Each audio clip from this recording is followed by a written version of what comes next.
Hello, this is Nick, the Dark Yogi, and welcome to Kisma and the Dark Yogi, brought to you by SourceMovement.com. We're here for people who want to be radically authentic and courageously vulnerable. So whether you're a yoga teacher, an entrepreneur, or a leader building a tribe, we're here to get your energy and your mindset positioned for success. No more stress, no more lack of energy. It's time to lead with your full potential. Our intention is to leave the world a better place than we found it and inspire you to do the same.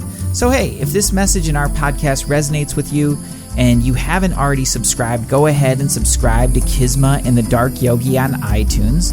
While you're there, give us a rating, let us know what you think, and if you have somebody in your life that would enjoy this conversation, please go ahead and share it with them as well. If you want more information about the movement, all you have to do is go to sourcemovement.com. But for now, let's get the show started. I hope you enjoy this episode of Kisma and the Dark Yogi. Welcome, everyone, to our tribe conversation. We're really excited that you're here.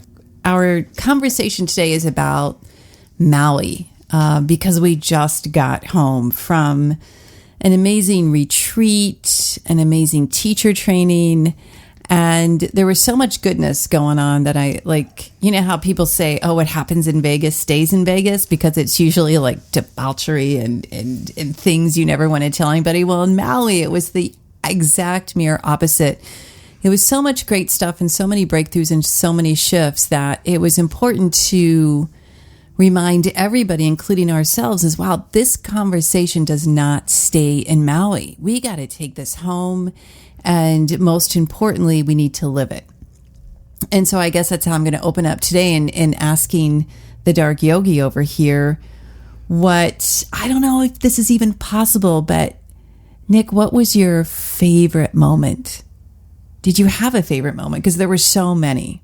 No, I mean, it really depends on... No, I didn't really have a favorite, that's for sure. But there were many moments that really stand out in my mind.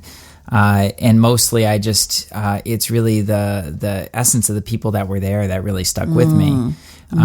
Just the vibe that we created, the way that we were with each other, and the way that we really held space for each other, which I think is so unique to an experience like that. You know, I mean, there were people from all over the country, all over the world, actually. Right, all over the world. You know, it was really interesting to see everybody come together like that.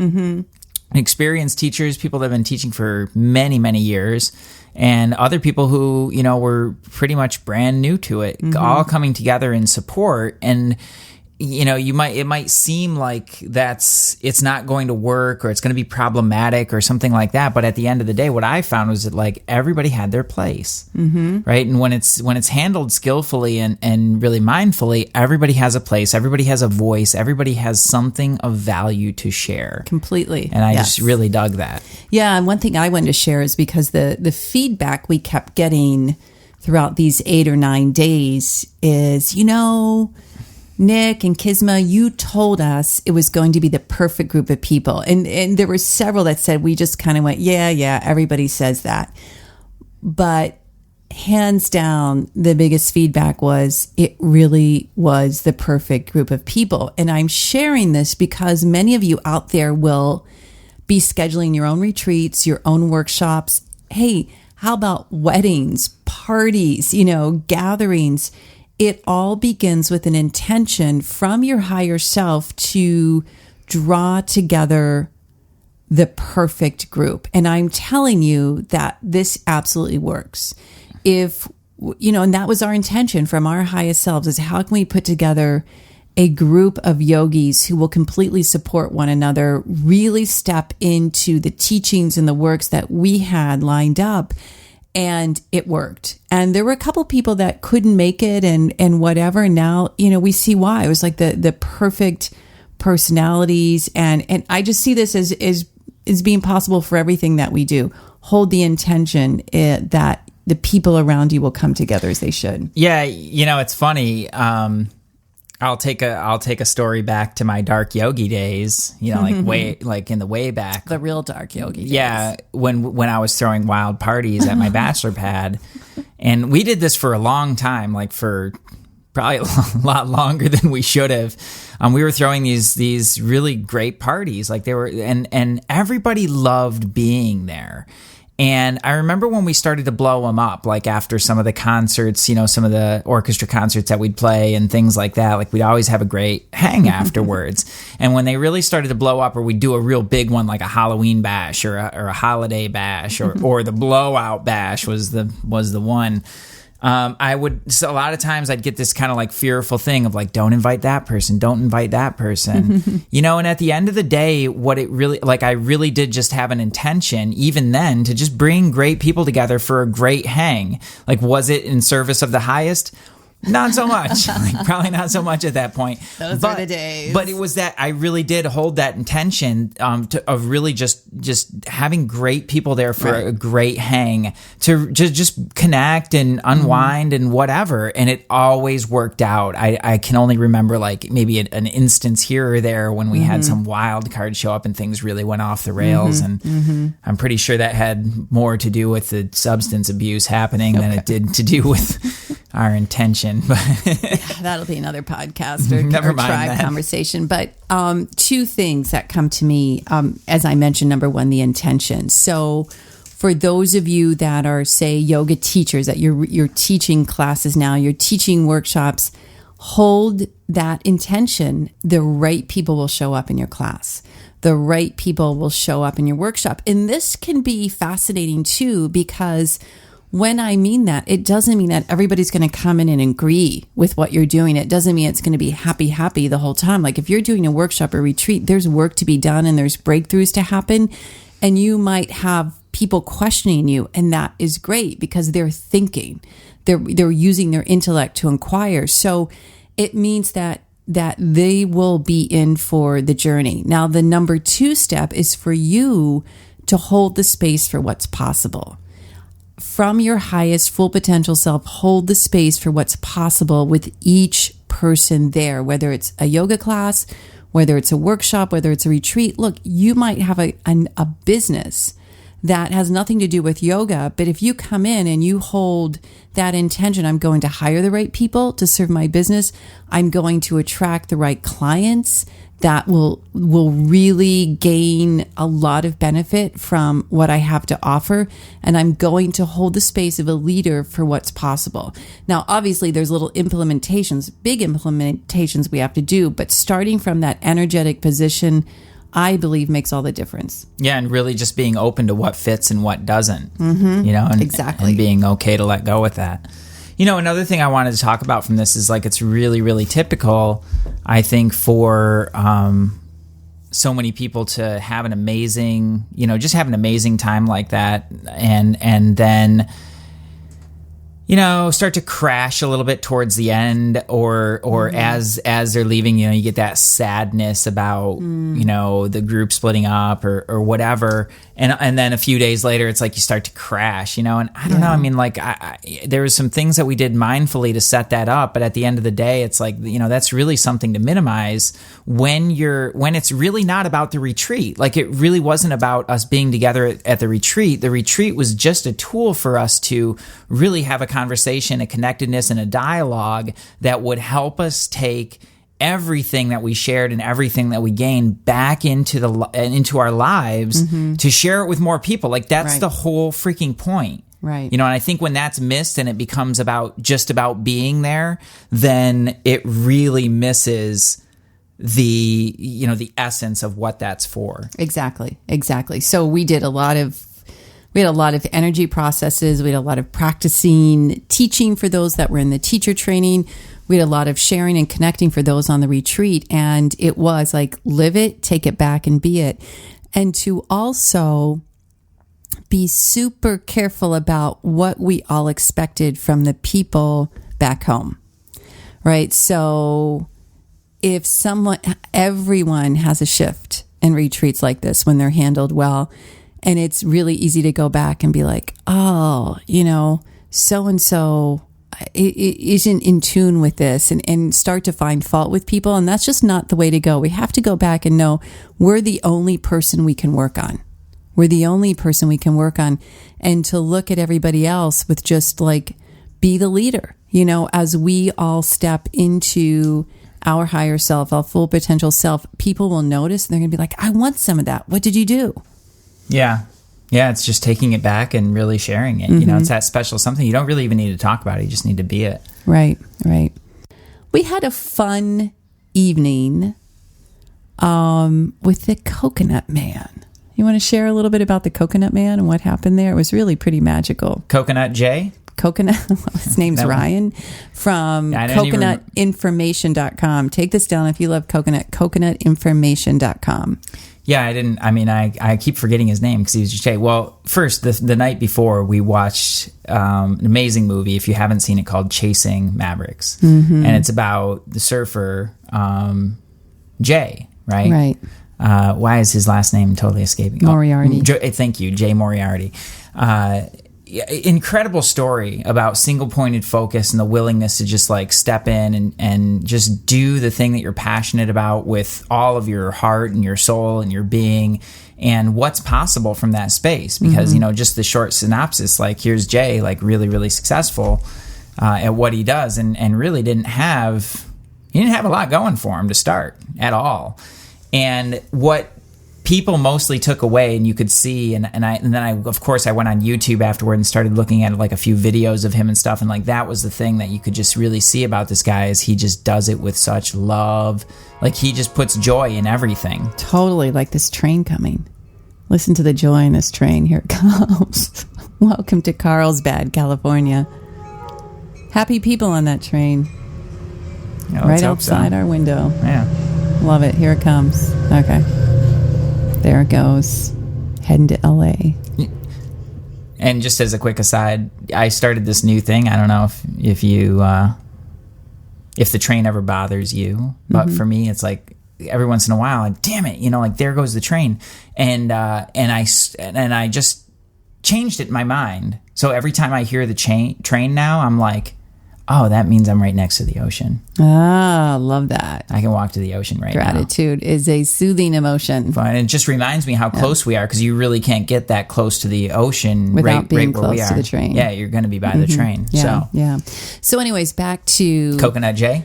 Coconut J. Ryan from coconutinformation.com. So our chef from Choice Health Bar in Maui, her name's Catherine, and she was so amazing. She made all these beautiful meals for us. We became very close to her, and she kept talking about her boyfriend who bought a farm, and his goal is to grow 1,000 coconut trees. And so she's like, hey, he's going to come. It was our last night. He's going to come. I'm like, all right, I'm not sure. Like, I knew he was going to bring coconut water. I wasn't sure what was going to happen. And around 5:00, and she's like, Ryan's here. Like, he's got the coconuts. I'm like, okay.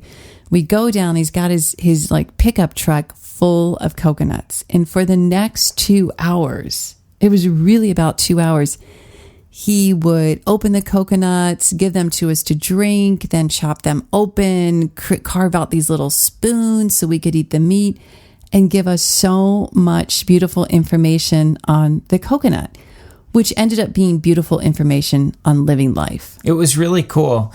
Yeah, we had one more set. We had like a little bit longer to go with our set. As soon as the coconuts were mentioned, it's like everybody was checked out, like we're on the coconut guy.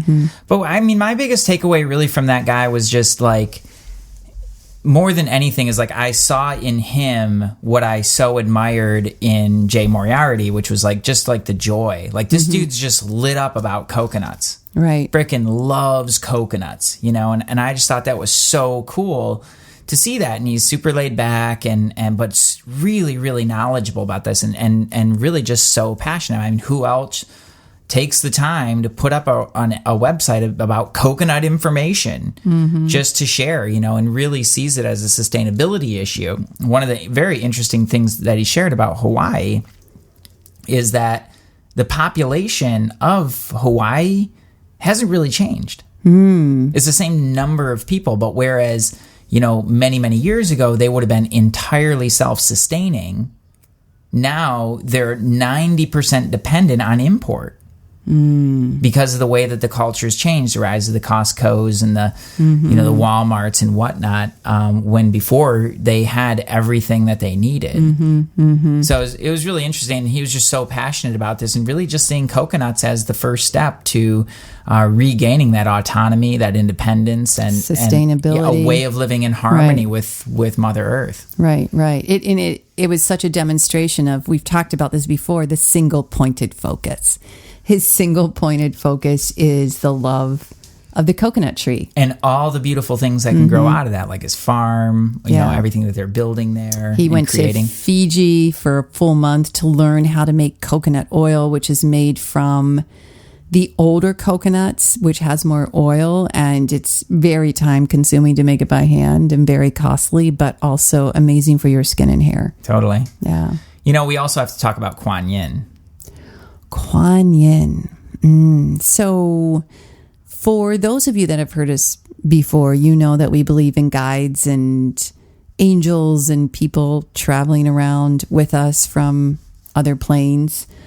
Quan Yin is a great ascended master. Her gift is that her gift to us is she pledged to not leave this earth until every human was self-realized.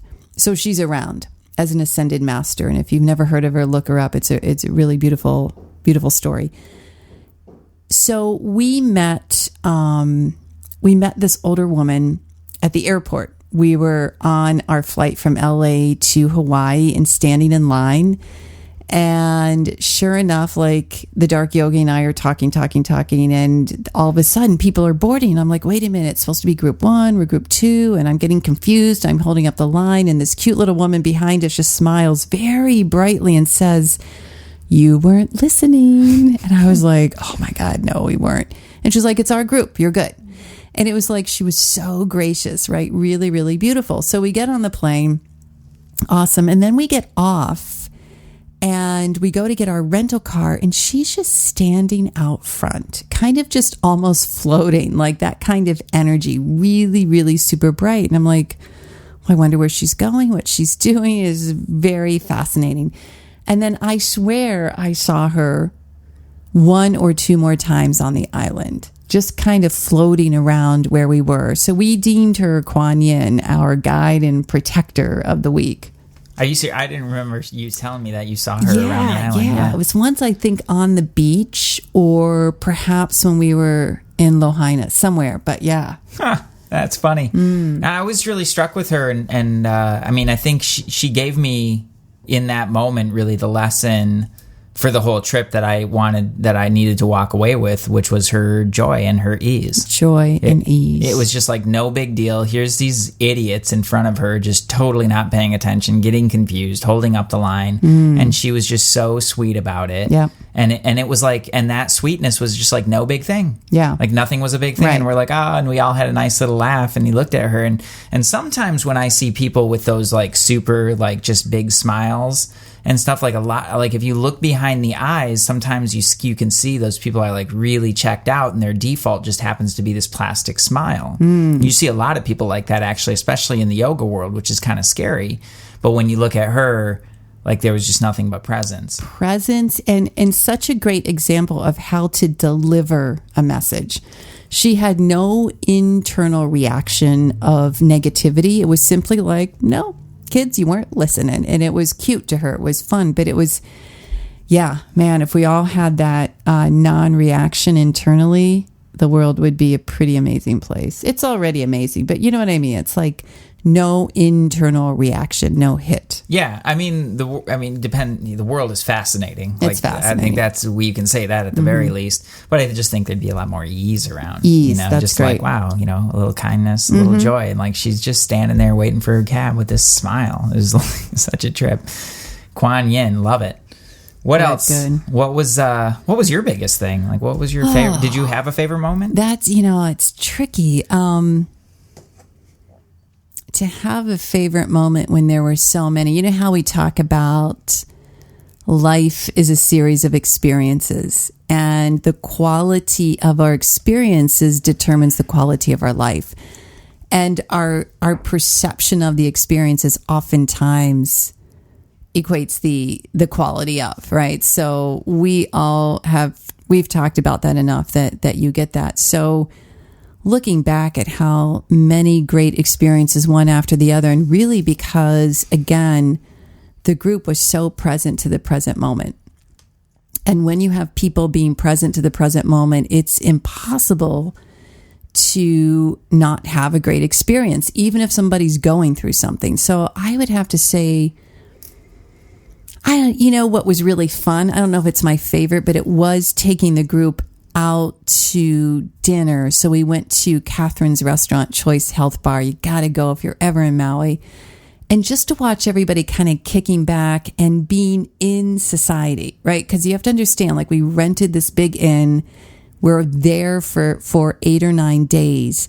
So when we went public, so to speak, when we're out amongst the civilians, the cool thing was, I remember Catherine saying, when you guys left the restaurant, we all kind of looked at each other because the energy was gone. I mean, obviously there's still great energy there, but she's like, you guys really brought something. And I think that that's a way to look at how we re-enter the world, is what are we bringing? We always say, like, our intention is to leave the world a better place than we found it.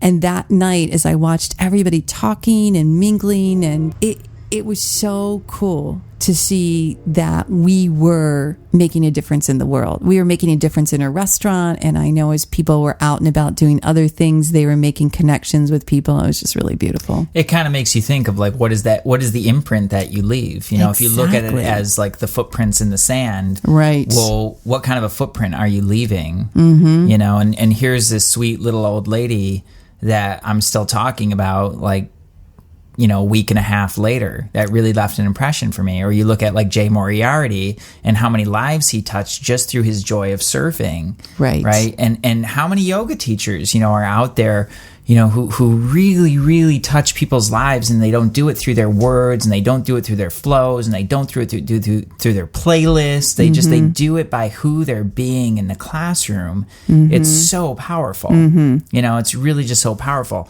And it's so easy to forget and get tripped up in the words and get tripped up in all the other things, that it's so easy to forget that, what is it? It's a massive amount of communication that happens beyond your words. Like, the words are like, what, 10%? Is that it of the things that people pick up? What they register, what they pick up. I'd have to look up that exact number, but it's a very small percentage comparatively. It's much smaller than you would think.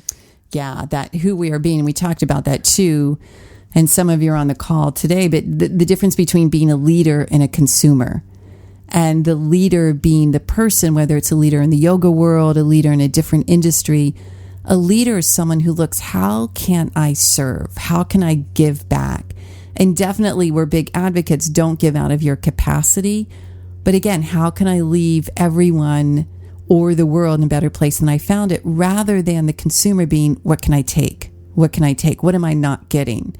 That's a very downward draft attitude. And it's kind of like a bottomless pit, because when we start thinking like that, it will never be enough.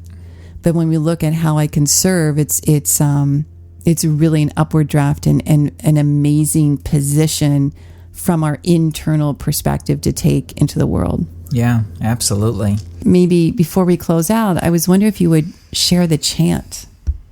What, the Ganesh chant? Yeah. It was called to the people there by John, one of our lead trainers, to chant every morning, every night. So he led them, and it was really, I could see people just really loving it, especially some of us were really working on Vishuddha chakra, throat chakra, and what a great way to open it up. So for those on the call that weren't there, I think this would be a beautiful takeaway. Okay. Well, I'd love to share a little bit about chanting. Mm-hmm. This is a practice that a lot of times I think people don't dive into, just because it's kind of weird. Like, it's kind of weird. Like, I'm not a Hindu, I make no claim to that, but how I came to chanting, like, I'd known about it for a while, I'd done my fair share of kirtans and things like that. And honestly, like, it just was never really my thing. Like, I just really I'm not super into the kirtan experience. For whatever reason, nothing wrong with it. It's just like really as simple as that. Like, I'm just not super into it. And so I had never taken up the practice of chanting. Well, one day I was having some challenges, just really keeping myself centered, really starting my days off right and getting entangled a lot. And my teacher gave me a chant. She's like, dude, you should really chant. And she started me off with a Ganesh chant. It's a remover of all obstacles. Mm-hmm. So if you do some research on Ganesh and check out what he's all about, it's good to know kind of what you're in for and who you're chanting, like what the specifics of that energy are. He's the Lord of all beings, right? He's the master of he's mastered himself, so therefore he's mastered the world. So the Ganesh, the Lord of all beings. Mm-hmm. And they also, the big thing that most people know about him is he's looked at as the remover of obstacles, right? The master of obstacles. So what's interesting about that, though, is that he's not the type necessarily to be like, just blow it out of the water, smash the obstacle and destroy it type of thing. Mm-hmm. Mm-hmm. Like there's a grace and an elegance to the way that Ganesh operates that allows for obstacles to resolve themselves in a harmonious way, which is really cool. I'd encourage, I'll just put it up in the forum for everybody. I have a little YouTube. And then I went looking. I just wanted to find something. I was like, well, what's the chant? She's like, just go. There's a million of them. Just go find one that resonates with you. And so I YouTubed it. Went on YouTube, and I'm like, oh, okay, well, I'll just check it out on YouTube. And I went and I found this chant, and then I just started chanting it. And it's really amazing. And it's been a pretty regular part of my practice. I'll be honest in that I'm not as dedicated to it as Jonathan is. He's an amazing chanter. And recorded the chants for our superpower yoga, which is super cool. But I've been a little on again, off again, and that really re-inspired me to pick it back up and just be like, oh yeah. And also one of the trainees brought me this amazing mala. It's so beautiful, and I had been kind of thinking like, oh man, I'd love a new mala. I had this other one that I liked, like I'd had it for a while and I'd used it a lot, but it just didn't really. I just felt like its time had passed.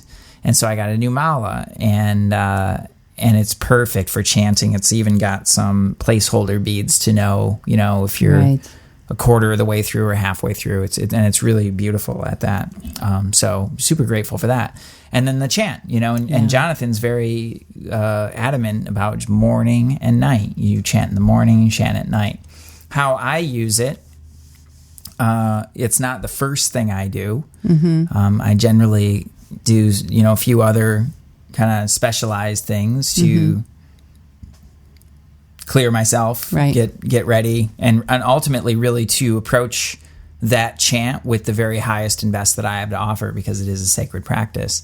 So, and then I do the chant, and then after the chant, like you usually just set up so beautifully for some quiet time, right? If I get the download, basically, it's just sit, be quiet, and let come through whatever is going to come through. Like you're in a really great place of listening at that point. Right. And what's cool about it is, like, I don't know, my chants always seem to start quietly, and then by the end they're a little bit louder, but mostly I can like really feel my body start to vibrate. Not just my throat, but my whole body starts to get this new resonance to it, and it's like it's got a new tone, and I just really dig that about it, But the biggest teaching that I got from our Vedanta teachers is that, like, just remember, all that's really cool. Chanting feels awesome, right? And you're invoking something really powerful when you chant to those deities. But at the end of the day, the whole point of the devotional practice is to lose yourself.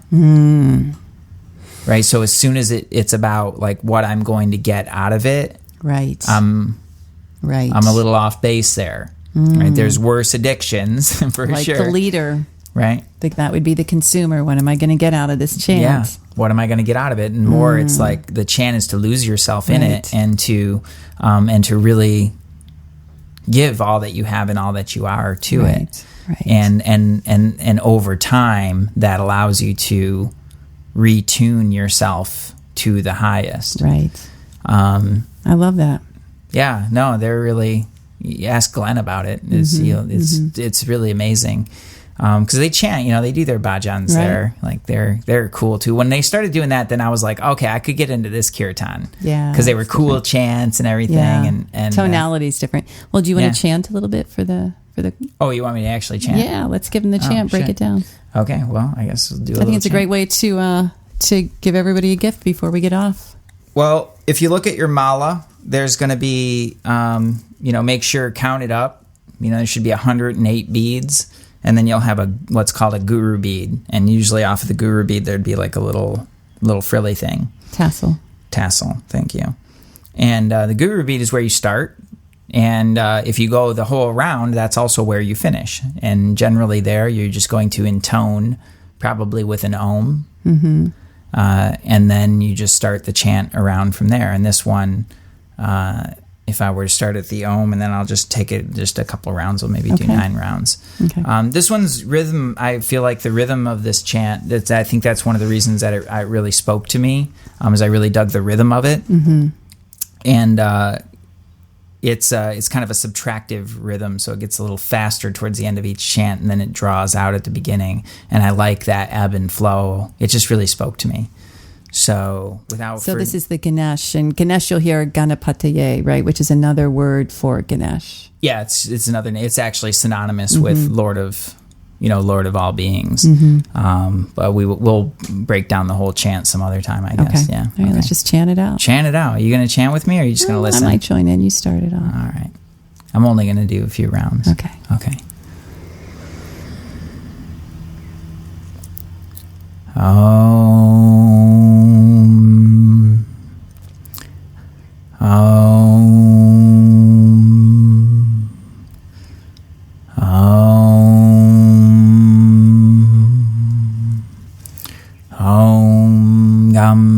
Ganapataye namaha.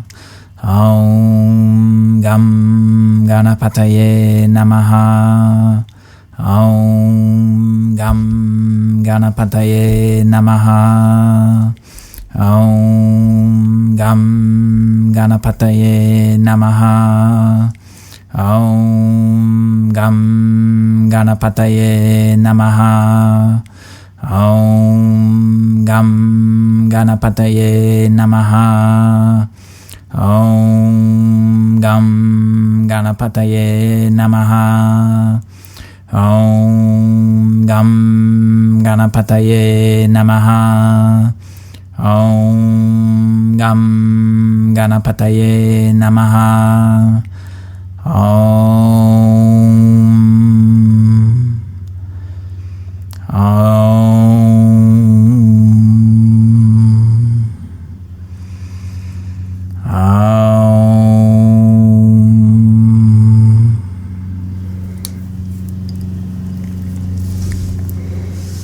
Nice.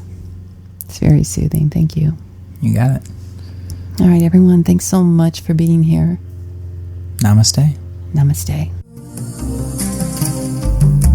Thank you so much for checking out this episode of Kisma and the Dark Yogi. We hope that you enjoyed it. If you've got somebody in your life that you think would really like this show, go ahead and share it with them. You can find us on iTunes. You can find us on Stitcher and SoundCloud as well. Look for Kisma and the Dark Yogi. We'd love to hear from you, so please give us a rating and a review. That would really help us in getting the message out there, and we'd greatly appreciate it. If you have questions or would like to hear us talk about something on the show, please drop us a line at podcast@sourcemovement.com. That's podcast@sourcemovement.com. Until the next time, namaste.